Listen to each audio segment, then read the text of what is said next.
Hello guys, welcome back again आपके अपने YouTube channel BMS ज्ञान में। सो फ्रेंड्स, आज हम पढ़ने वाले हैं मेडिकल स्टैटिस्टिक्स, जो कि हमारा 20 मार्क्स में पूछा जाता है रिसर्च एंड मेथोडोलॉजी पेपर में। तो इसमें हमने पहला पॉइंट डिस्कस कर लिया, जो कि था हमारा definition, scope and importance of medical statistics. Second देख लिया हमने पॉपुलेशन सैंपल डेटा वेरिएबल के बारे में। और थर्ड हमने बात कर ली है collection and presentation of data के बारे में, जिसमें हमने tabular form of presentation, graphical presentation और डायग्रामेटिकल प्रेजेंटेशन के बारे में देखा था। तो अगर आपने इन तीनों चैप्टर्स की वीडियोस नहीं देखी है तो आप इस वीडियो के डिस्क्रिप्शन में जाके हमने वहाँ पे प्लेलिस्ट दे दी है स्टैटिस्टिक्स की, तो आपको ये तीनों चैप्टर्स वहाँ पे मिल जाएंगे। आज हम बात करने वाले हैं चौथा हमारा चैप्टर या चौथा पॉइंट सिलेबस का, जो कि हमारा मेजर्स ऑफ लोकेशन। तो इसमें हम एवरेज के बात करेंगे, परसेंटाइल के बारे में बात करेंगे, फिर हम देखेंगे मेजर्स ऑफ सेंट्रल टेंडेंसी, जिसमें हम अरिथमेटिक मीन, मीडियन और मोड के बारे में बात करेंगे। तो चलिए वीडियो शुरू करते हैं। वीडियो शुरू करने से पहले अगर चैनल पे नए हैं तो चैनल को सब्सक्राइब कर दें और बेल आइकन को भी दबा दें, ताकि आप हमारी लेटेस्ट वीडियोस की नोटिफिकेशन सबसे पहले पा सकें।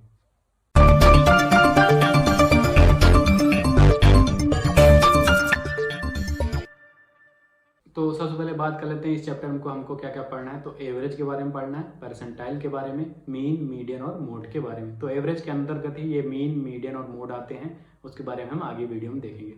वीडियो में आगे बढ़ने से पहले हम देख लेते हैं कि इस चैप्टर में पिछले साल क्वेश्चन कैसे आए थे, कितने मार्क्स तक क्वेश्चन आते हैं। तो एक क्वेश्चन आया था कि measures of central tendency 3 marks में, तो इस पे आपको मीन, मोड और मीडियन के बारे में बता रहा रहता है। और कुछ कैलकुलेशन आते हैं, जैसे calculate the mean, median and mode of 9, 3, 11, 12, ऐसे कुछ डेटा दे देगा, उसमें आपको मीन, मोड और मीडियन कैलकुलेट करने को दे देगा। तो इस तरीके से भी आता है, तो आगे मैं बता दूंगा कौन से फॉर्मूले से मीन, मीडियन और मोड निकाले जाते हैं। फिर आता है मोड, डिफिनीशन आती है मोड के बारे में 2 मार्क्स में, मीडियन भी 2 मार्क्स में डिफिनीशन लिखना रहता है, मीन भी और परसेंटाइल भी। तो ऐसे 2-2 या 3-3 नंबर में डिफिनीशन पूछता है, और कभी कदार कैलकुलेशन आ जाता है जिसमें आपको मीन, मोड और मीडियन कैलकुलेट करना रहता है। तो चलिए आगे बढ़ते हैं। सबसे पहले हम देखते हैं डिफिनीशन ऑफ लोकेशन। किसी भी अध्ययन या अनुसंधान या सर्वे के पश्चात जो आंकड़े एकत्रित किए जाते हैं, वे आंकड़े हमेशा उच्चतम एवं निम्नतम बिंदु सीमा के मध्य में पाए जाते हैं। उच्चतम एवं निम्नतम बिंदु सीमा के मध्य में जिन जिन स्तरों पर ये आंकड़े पाए जाते हैं उन्हें लोकेशन कहा जाता है। तो सबसे पहले हम बात करते हैं एवरेज के बारे में। इसको और क्या बोला जाता है, हिंदी में औसत बोला जाता है। तो in statistic an average is defined as the number that measures the central tendency of a given set of number। तो एवरेज क्या होता है, एक ऐसा नंबर होता है जो कि किसी भी गिवन सेट ऑफ नंबर्स का सेंट्रल टेंडेंसी मेजर करता है, उसे हम एवरेज या औसत बोलते हैं। अगर आपको ये डिफिनीशन नहीं याद है तो आप हिंदी वाली याद कर सकते हैं। औसत का तात्पर्य होता है जो आंकड़े एकत्रित किए गए हैं उनका मध्य बिंदु। ठीक है, तो जो औसत का तात्पर्य क्या है, जो भी हमारे सेट ऑफ डेटा है, आंकड़े जो हमने एकत्रित किए हैं, उसका जो मध्य बिंदु होता है वही एवरेज कहलाता है। उस मध्य बिंदु को उस डेटा ग्रुप का एवरेज अर्थात औसत माना जाता है। एवरेज को सेंट्रल टेंडेंसी भी कहते हैं, ये भी ध्यान में रखिएगा। और स्टैटिस्टिक्स में एवरेज को ज्ञात करने के लिए 3 प्रकार के मानक निर्धारित, जिसमें हमारा मीन है जिसको हम माध्य कहते हैं, मीडियन है जिसको हम माध्यक कहते हैं, और तीसरा हमारा मोड जिसको हम बहुलक कहते हैं। तो 3 तरीके से हम एवरेज निकाल सकते हैं, मीन, मोड और मीडियन के थ्रू। सबसे पहले हम बात कर लेते हैं मीन क्या होता है, जिसको हम माध्य भी कहते हैं। तो the mean is the sum of the value of each observation in a data set divided by the number of observation. तो मीन क्या होता है, sum of the value of each observation in a data set and it is divided by the number of observation. इसको हम arithmetic average भी कहते हैं।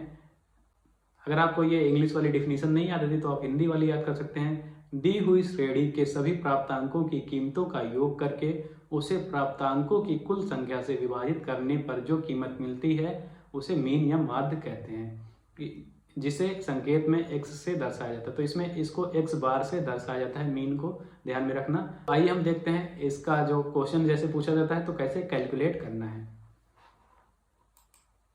ये फॉर्मूला आप ध्यान में रखना, ये मीन का निकालने का फॉर्मूला है। तो x bar is equal to total of observation divided by total number of observation. जैसे एग्जांपल यहाँ है कि x जो ये डेटा दे दिया है, तो इसका सम करके कितना आया, 103 आया। टोटल सम ऑफ ऑब्जर्वेशन 103 आया। और कितने नंबर ऑफ ऑब्जर्वेशन है, तो यहाँ पे 10 नंबर ऑफ ऑब्जर्वेशन, यहाँ पे आप गिन सकते हैं 1 2 3 4 5 6 7 8 9 10।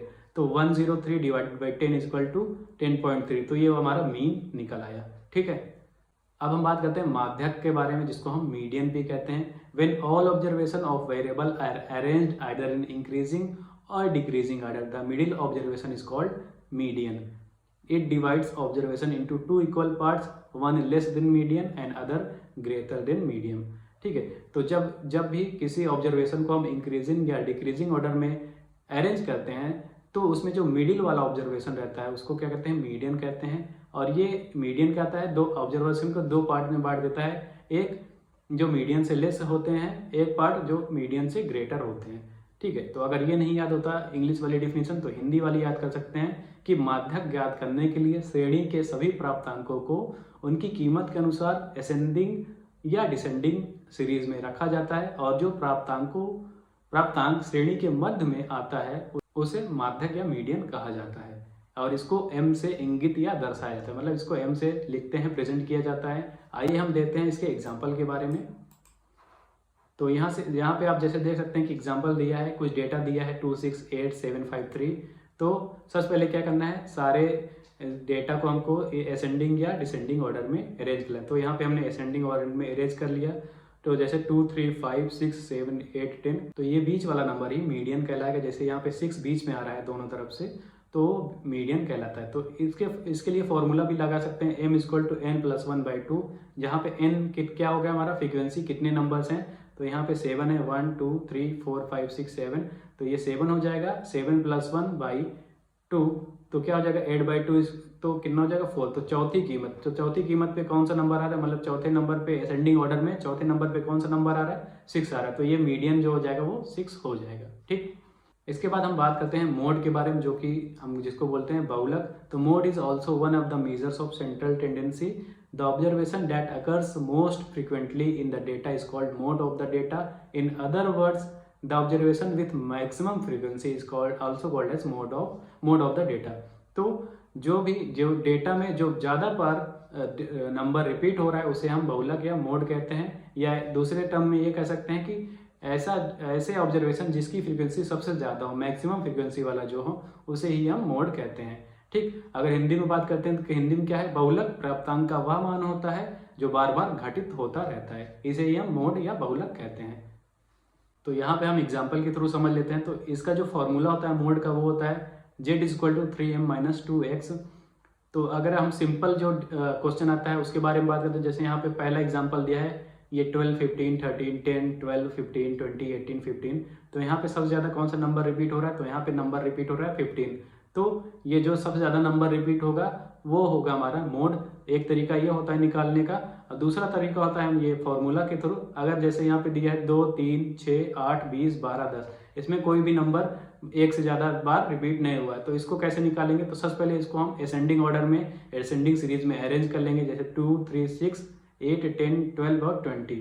अब यहाँ पे सम ऑफ ऑल ऑब्जर्वेशन कितना हुआ, 61 है। सब क्या निकालेंगे, पहले हमको निकालना है मीन निकालना है। तो मीन का फॉर्मूला क्या था, sum of all observation by total number of observation. तो सम कितना हुआ 61 और टोटल नंबर कितना हुआ 7 आ रहा है यहाँ पे। तो इसका ये हो जाएगा हमारा मीन 8.71। और मीडियन निकालना है, तो मीडियन के लिए क्या फॉर्मूला था, n+1/2। यहाँ पे n मतलब नंबर ऑब्जर्वेशन कितनी है, 7 है, +1 8 हो जाएगा, और बाई 2 कर देंगे तो कितना हो जाएगा, 4 आ जाएगा। तो यहाँ पे जो चौथा मान रहेगा वो मीडियन रहेगा। तो यहाँ पे चौथा मान देखते हैं, तो यहाँ पे 1 2 3 4, चौथे नंबर पे 8 आ रहा है, तो ये हो गया हमारा 8 जो हो गया मीडियन हो गया। तो इस तरीके से हम फॉर्मूले में रख देंगे z = 3m - 2x में। तो 3 × 8, m की जगह 8, और 2 × x की जगह x की जगह 8.71। तो ये देखो 3 × 8 - 2 × 8.71, ये आ जाएगा आपका 6.58। ये हो गया आपका z मतलब मोड। तो यहाँ तक हमने बात कर ली एवरेज के बारे में, जो कि था हमारा औसत, जिसमें हमने मीन, मीडियन और मोड के बारे में पढ़ा। हम सेकेंड बढ़ते हैं परसेंटाइल, जिसको हम प्रतिशतता बोलते हैं। तो जब आंकड़ों की उच्चतम एवं न्यूनतम सीमा के मध्य किसी भी स्थान पर आंकड़ों का मापन मेजर किया जाए तो उसे परसेंटाइल या प्रतिशतता कहते हैं। परसेंटाइल निकालने के लिए प्राप्त समस्त आंकड़ों को बढ़ते हुए क्रम से व्यवस्थित किया जाता है, जिसमें प्रत्येक वैल्यू समस्त आंकड़ों के सविभाग को दर्शाती है। जैसे एग्जाम्पल लेते हैं, तो यदि किसी छात्र के नीट एग्जाम में 30 परसेंटाइल बने तो इसका तात्पर्य है कि 30% व्यक्तियों के अंक उस व्यक्ति से कम है और 70% व्यक्तियों के अंक उस व्यक्ति से ज़्यादा है। तो इसी को हम बोलते हैं परसेंटाइल या प्रतिशतता। तो इस तरीके से आप जब भी क्वेश्चन पूछता है 2 या 3 नंबर में, तो आपको डिफिनीशन लिख देना है सीधे सीधे और फॉर्मूला लिख देना है। और मेजर्स ऑफ सेंट्रल टेंडेंसी पूरा 5 नंबर में पूछा तो आपको वहाँ पे मीन, मीडियन और मोड तीनों डिस्क्राइब करने रहेंगे और विथ एग्जांपल। ठीक, तो यहाँ तक हमने देख लिया। हमारा जो ये चौथा चैप्टर था स्टैट का वो कंप्लीट हो गया। अब नेक्स्ट वीडियो हम 5वां चैप्टर देखेंगे। तो मिलते हैं नेक्स्ट वीडियो में, तब तक के लिए thank you, take care and bye bye.